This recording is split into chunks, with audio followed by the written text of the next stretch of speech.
Brought to you by रजनीगंधा। यूं ही नहीं ताज ताज बन जाता है, शिल्पकारों का हुनर और चुनिंदा संगमरमर ताज को नायाब बनाते हैं। कुछ ऐसे ही चुनिंदा जगहों से बस खास ही चुनकर लाता हूँ। कतरे कतरे को मैं हीरे सा परखता हूँ। यूं ही नहीं मैं रजनीगंधा बन जाता हूँ। निजीकरण बढ़ रहा है, उसको लेके आप क्या सोचते हैं? निजीकरण कुछ क्षेत्रों में ठीक है, लेकिन जो बेसिक इंडस्ट्रीज हैं हमारी, मैं व्यक्तिगत रूप से उनके निजीकरण के पक्ष में नहीं हूं। जिसको कहते हैं रॉ मटेरियल बनाने वाली कंपनी, फिनिश प्रोडक्ट के लिए निजीकरण ठीक है, लेकिन रॉ मटेरियल पर कंट्रोल सरकार का होना चाहिए। हाँ, एक बात मैं निश्चित रूप से कहूंगा कि एक बहुत बड़ा खतरा इस देश में हो गया है। मैं थोड़ा मौका मिला तो बोल लेता हूं थोड़ा उस पर। 90 से जब हमने लिबरलाइजेशन चालू किया, तो लिबरलाइजेशन के नाम पर हमने लिबरलाइज क्या किया? क्या हम वो गलती फिर नहीं दोहरा रहे हैं जो ईस्ट इंडिया के जमाने में हुई?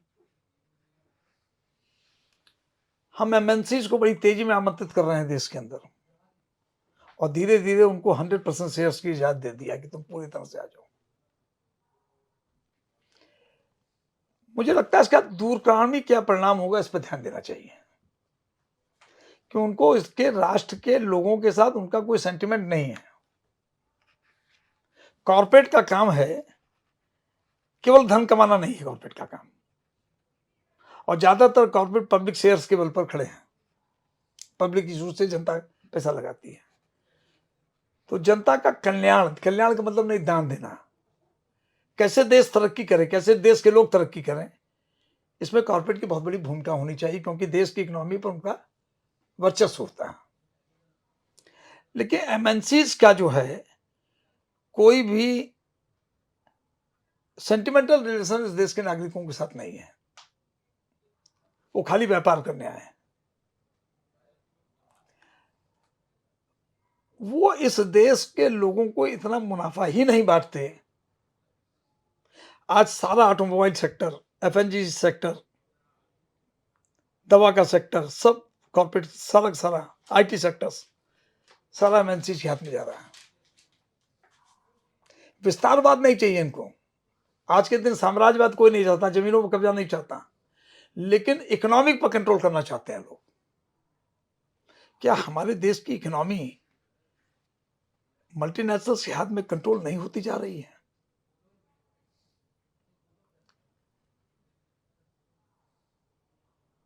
क्या करोड़ों लोग, क्योंकि देखिए आप एक चीज का ध्यान दीजिएगा, ये इन लोगों ने जब इंटरफेयर किया, इंडिया में आए ये, तो कॉर्पोरेट कल्चर डेवलप हुआ। पहले कंपनीज थी, कॉर्पोरेट कल्चर जब डेवलप हुआ तो इन लोगों ने एमबीए को, आईटी से निकले हुए लड़कों को, आईएम से निकले लड़कों को, सबको भारी भारी तनख्वाह देकर अपने यहाँ रखना चालू किया। अब जिनको बड़ी बड़ी तनख्वाह मिल रही है वो तो गुलाम हो चुके हैं ना। जैसे अंग्रेजों के ईस्ट इंडिया कंपनी के गुलाम हो गए थे, उन्होंने फौज बना दी थी, और फौज बना के उनको तनख्वाह दे रहे थे, और उन्हीं लोगों से गोलियां चलवा रहे थे हिंदुस्तानियों पर। तो आज जो बड़ी बड़ी तनख्वाहें पा रहे हैं लोग, 2-2, 4-4 करोड़ रुपया तनख्वाहें मिल रही हैं, वो जिससे पैसा ले रहे हैं उसके लिए काम कर रहे हैं। तो सारे ब्रेन को आपने रख लिया। अब तो एआई आ गया, हिंदुस्तान में ऐसी नौकरियां खत्म हो जाएंगी एआई आने के बाद, सारा काम एआई करेगा। आप एक चीज ध्यान दो कि ये लोग, हिंदुस्तान के लोगों को, सारा व्यापार इनके हाथ में कंट्रोल है। ये एफएनजीसी में आप देख डाली, जितनी कंपनियां, मोटी मोटी नाम नहीं लेता मैं, ये इतना कम मुनाफा देते हैं कि वो अपने कर्मचारियों को पैसा नहीं दे पाते। और सरकार ने मिनिमम वेजेज एक्ट में इतना कम कर रखा है पैसा, कई कई स्टेट में 8,000 से 10,000 रुपया जो है मिनिमम वेजेज है। 10,000 रुपये में आज के दिन कोई घर चला पाएगा?